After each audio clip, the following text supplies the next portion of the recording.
donning the colors of his country for the first time. And what a magnificent showing he had, of course, winning the best player of the tournament and scoring some screamers in the process. But I feel like most of the goals he scored were long ranges, right? It's like PlayStation at this point. Somebody connected a joystick to him, pressed L1 and decided to give the long shot.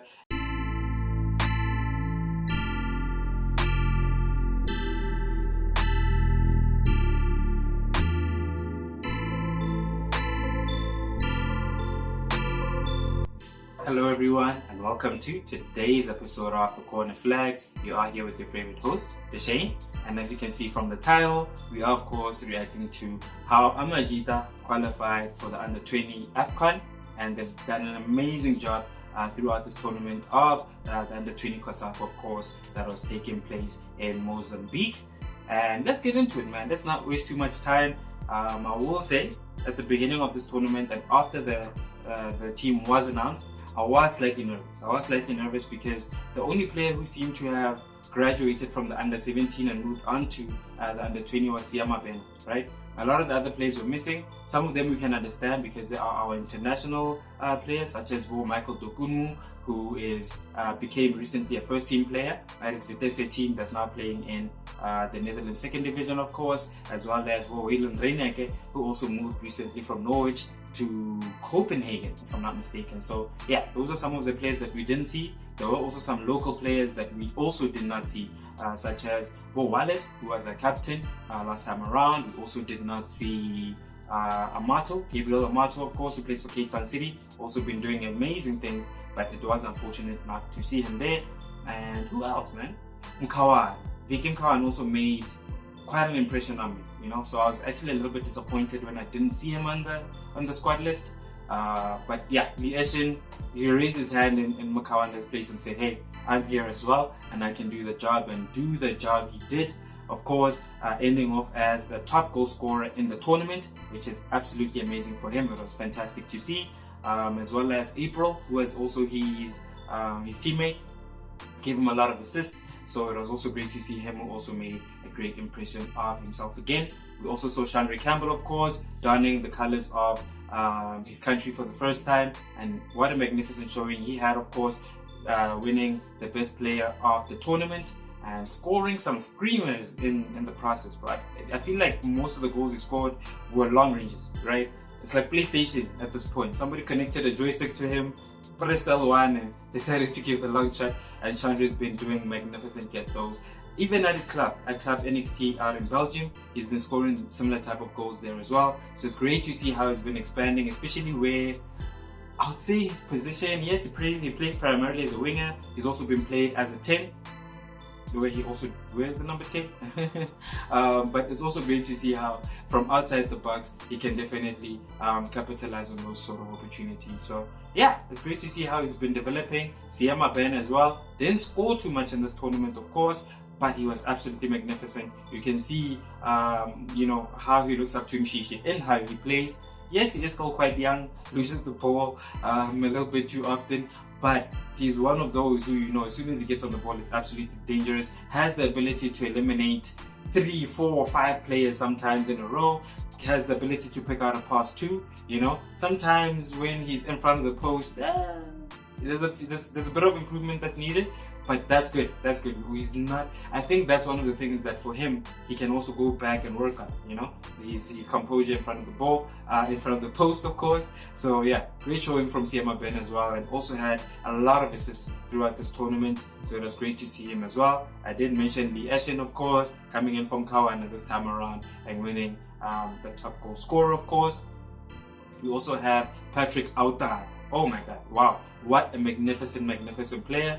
Plays as a midfielder primarily, can play as a 6, can play as an 8, and also can also play as a defender as well. So it's very versatile, very strong, powerful player, very composed also.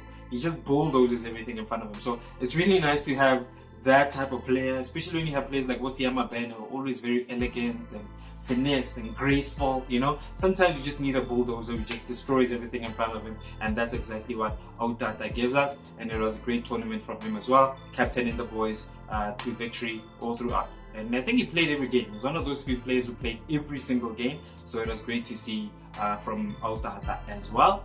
And Mpogazi also getting a goal even as a defender, you know, so it was really good to see from those boys. And I cannot also not mention Fletcher Smith-Lowe, right? Our goalkeeper plays out in Portugal, and he did not concede a single goal. That's absolutely incredible. So it was very well deserved for him to get goalkeeper of the tournament. And what was very amazing for me personally, he's very good with the ball at his feet, can play from can play out from the back the same way Ronan Williams does. But also, even though he didn't have as much work as his opponent goalkeepers, he always kept switched on, which is sometimes a little bit difficult for goalkeepers. You know, your mind can wander. You've been sitting there for the past 60, 70 minutes, not really doing anything. And the one time where you have to make a really difficult save, some keepers do tend to, get caught off guard, but not Fletcher Smith-Lowe, right? And I think with him, he could probably even do well at the under-23 level. You know, I think we do have quite a couple of keepers, but he's definitely one who could do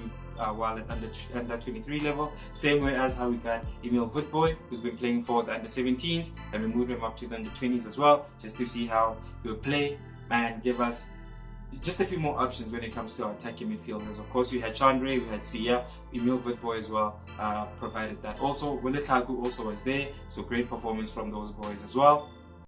And I believe there was Tyler Smith also, who plays in defense, also played really well, right? So I'm just mentioning some of the players who, really made an impression on me, and I thought, wow, these players, they play really good. So yeah, Taylor Smith is also really good, very composed, tall, strong, and also very versatile. So for the majority of the tournament, he played as a central defender, but there were a few games where he had to play as a fullback, and he did not look out of place at all. So it was great to see him doing that as well. And also, very important, I'd like to congratulate Coach Raymond Mtaka. Wow, Coach Ray, it's actually quite amazing what he did. I don't think people actually realize how good he did in this tournament. He didn't concede a single goal, right? Didn't concede a single goal.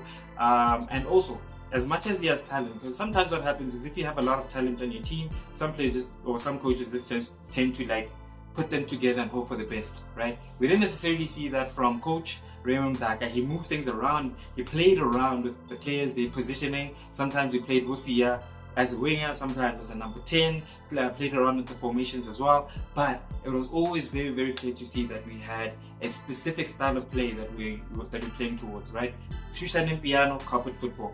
We played that. We could see the combinations, the passing ability between the boys, and considering the fact that they come from different teams also, it was very good how these boys actually were able to follow instructions and implement the coach's tactics. So it was very good from those boys. Coach Ray, wow, you're doing a fantastic job, absolutely amazing.